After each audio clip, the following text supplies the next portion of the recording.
प्रार्थना की शक्ति का बहुत ही गहरा प्रभाव होता है। इसी से संबंधित एक सुंदर उदाहरण को मैं आज आप लोगों के साथ शेयर करना चाहती हूँ। एक ऐसा व्यक्ति जो एक बड़ी कंपनी में सेल्स मैनेजर के रूप में काम करता था, वो बहुत ही ऊर्जावान और प्रशंसनीय हुआ करता था। लेकिन एक समय आया जब उसने अपनी रचनात्मक योग्यता को खो दिया। उसकी ऊर्जा कम हो गई। पहले उसके सेल्स के विचार बड़े ही अनूठे हुआ करते थे, प्रभावी हुआ करते थे, लेकिन कुछ दिनों के बाद वो मानसिक रूप से परेशान रहने लगा। उसकी ऊर्जा घटने लगी।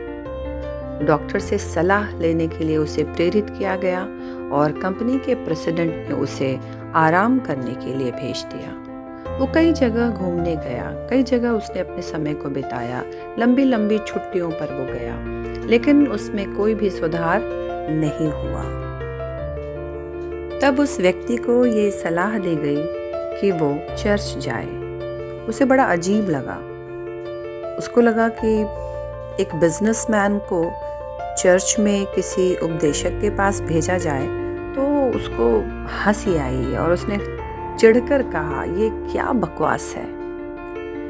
लेकिन उसके पास मजबूरी थी। वो गया और जब उसे वहाँ के उपदेशक के साथ बातचीत करनी पड़ी तो वो समझ नहीं पाया कि उसके साथ क्या हो रहा है। वो उसके साथ बात नहीं करना चाहता था। वो उस उपदेशक के साथ बहुत ही असहयोगी तरीके से, चिड़चिड़े तरीके से कह रहा था। बहुत सारी बातों का वो जवाब नहीं दे रहा था। तब उस चर्च के उपदेशक ने उस व्यक्ति को सीधे सीधे बता दिया कि अगर आप मुझे हेल्प नहीं करेंगे तो आपको नौकरी से निकाल दिया जाएगा। उस व्यक्ति ने पूछा, आपको ऐसा किसने कहा? तब उन्होंने बोला कि आपके बॉस ने मुझे कहा है कि अगर आप ठीक नहीं होंगे तो आपको नौकरी से निकाल दिया जाएगा। वो बिल्कुल डर गया। उसके चेहरे पर हवाइयाँ उड़ने लगी। उसके पास कोई ऑप्शन नहीं था कि वो उसकी बात को माने। उस उपदेशक ने उस व्यक्ति को बताया कि आपकी जो दशा है, ऐसा माना गया है, कई बार ऐसा देखा गया है कि ये दशा डर, तनाव, चिंता, द्वेष, नफरत, अपराध बोध के कारण आता है। और जब इसी तरीके से भावनात्मक बाधाएं इकट्ठी हो जाती हैं तो वो व्यक्ति हार मान लेता है, क्योंकि भावनात्मक, आध्यात्मिक और बौद्धिक शक्ति के जो स्रोत होते हैं वो बंद होने लगते हैं। और इसी तरीके से कोई भी व्यक्ति द्वेष, डर या अपराध बोध की भावना के कारण दलदल में फंस जाता है। इसलिए उपदेशक ने उसको सलाह दी कि उसके जीवन में क्या कुछ ऐसी बातें हैं जो उसने छुपाई हुई है, वो बता दे। लेकिन वो व्यक्ति बिल्कुल बोलना ही नहीं चाहता था। वो एक भला व्यक्ति था। उसके जीवन में कई ऐसे झूठ थे। वो डर में जी रहा था। उसको लगता था कि मेरा भांडा फूट जाएगा। टोटल मिलाकर के देखा गया कि वो व्यक्ति ने बहुत सारे गलतियों को किया था, लेकिन वो बोलने से डर रहा था। उसके लिए मुश्किल था, लेकिन आखिरकार उसने अपनी लज्जा को छोड़कर अपने जीवन के बारे में सब कुछ बता दिया। और तब देखा गया कि वो काफ़ी सारी गलतियों को कर चुका था। काफ़ी सारे पाप थे उसके जीवन में और वो डरा रहता था कि एक दिन वो सब कुछ सामने आ जाएगा तो उसका जीवन का क्या होगा, वो कैसे लोगों से नज़र मिला पाएगा। लेकिन धीरे धीरे उसने अपने दिमाग को पूरे तरीके से खाली कर दिया और जब सब कुछ उसने बोल दिया तो वो एक अलग ही अंदाज में एक नया व्यक्ति दिखाई पड़ा। उसकी प्रतिक्रिया ही बिल्कुल अलग थी। वो जो दबा कुचला सा, सहमा हुआ सा व्यक्ति चुपचाप बैठा था, वो पैरों पे खड़े होकर एकदम ऊपर की तरफ तन गया और पंजों के बल खड़े होकर अपनी उंगलियों को छत की तरफ बढ़ाते हुए गहरी सांस लेता है। और उसने बोला, मुझे अब अच्छा लग रहा है। वो मुक्ति और राहत भरी जिंदगी को तुरंत जीना शुरू कर दिया। उसने दिखाया कि वो बिल्कुल फ्री था। और तब उपदेशक ने उसको कहा कि तुम प्रार्थना करो और ईश्वर से अपने अपराधों के लिए क्षमा मांगो, ताकि परमेश्वर फिर से तुम्हारे दिल में शांति और स्वच्छता को भर दे। वो कहता है, आप क्या कह रहे हैं? मुझे जोर से प्रार्थना करना है? तब उस उपदेशक ने कहा कि आपको ऐसा करना होगा, क्योंकि ये एक अच्छी आदत है और इससे आपको एक शक्ति मिलेगी।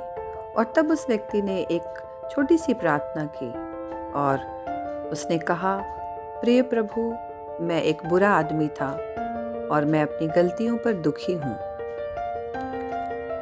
मैंने अपनी गलतियों को अपने दोस्त के सामने स्वीकार किया है और अब मैं आपसे माफ़ी मांगता हूँ। आप मुझे माफ़ कर दें और शांति से भर दें। साथ ही मुझे इतना मजबूत बना दें ताकि मैं इन गलतियों को दोबारा न दोहराऊं। दोबारा स्वच्छ और बेहतर बनने में मेरी मदद करें, पहले से बहुत बेहतर। इसके बाद वो व्यक्ति अपने ऑफिस वापस चला गया। उसने कुछ भी नहीं कहा और कुछ कहने की ज़रूरत भी नहीं थी, क्योंकि बहुत जल्दी वो रास्ते पर आ गया था। और आज वो अपने शहर के सर्वश्रेष्ठ सेल्स मैनेजर में से एक है। प्रेसिडेंट ने बाद में उपदेशक से पूछा कि आपने क्या किया? मुझे तो नहीं पता, लेकिन अब उसके अंदर वही आग दिख रही है जो पहले हुआ करती थी। उस उपदेशक ने कहा, मैंने कुछ नहीं किया, जो कुछ भी किया है वो उस ईश्वर ने ही किया है। सचमुच में वो जैसा पहले था वापस वैसा ही हो गया है। एक पुस्तक में इस कहानी को मैंने पढ़ा था, जो मुझे भी बहुत ऊर्जावान बनाया। आज के युग में 50 से 75% लोग इसलिए बीमार हैं क्योंकि उनकी अस्वस्थ मानसिक अवस्था का उनकी भावनात्मक और शारीरिक संरचना पर विपरीत प्रभाव पड़ रहा है। आज की भागदौड़ की दुनिया में लोगों के पास बिल्कुल भी समय नहीं कि वो अपने आप को कुछ समय दे सकें, शांति का। लोग अपने शरीर का इतना नुकसान कर रहे हैं कि लोगों की प्रतिरोधक क्षमता ही कम होती जा रही है। लोगों के पास आज समय नहीं कि वो अपने आप को जांच सकें, वो अपने आप को जान सकें। वो खाली समय अपने जीवन का परमेश्वर को दे सकें, वो परमेश्वर के निकटता में बैठ सकें। इसके लिए आज लोगों के पास समय नहीं है और इसी के कारण वो नफरत में, द्वेष में, दुर्भावना में, ईर्ष्या में, गुस्से में भरे जा रहे हैं और बढ़े जा रहे हैं और वो बिल्कुल कमज़ोर होते जा रहे हैं।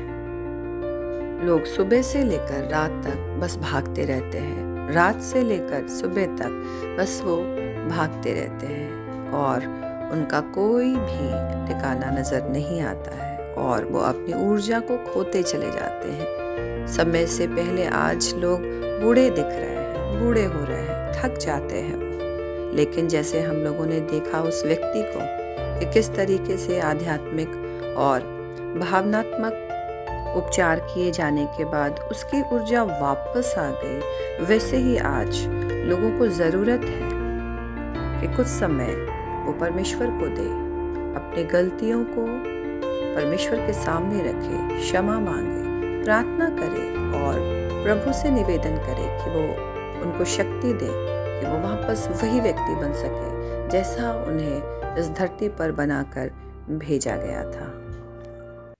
परमेश्वर, मैं प्रार्थना करती हूँ आज उन सब लोगों के लिए जो इस भागम भाग की ज़िंदगी में अपने आप को भूले हुए हैं। हे पिता, जैसा तूने इनको बनाकर भेजा था प्रभु, आप इनको अपनी समझ बुद्धि दीजिए कि प्रभु वो वापस वैसा ही होने पाए। पिता, आपकी समझ को लेकर, आपकी सामर्थ्य को पा करके हर एक वो व्यक्ति जो आज चिंता और तनाव में, द्वेष में और कठोरता में पड़ा है, हे पिता परमेश्वर, वो आपके प्रेम, आनंद और शांति को महसूस कर सके। घटती हुई ऊर्जा इनके जीवनों में वापस आए और अभी से वो प्रभु यीशु मसीह के नाम से शक्तिमान होने पाए। दया करना इन सब लोगों को धन्यवाद के साथ, यीशु मसीह के नाम से, आमीन।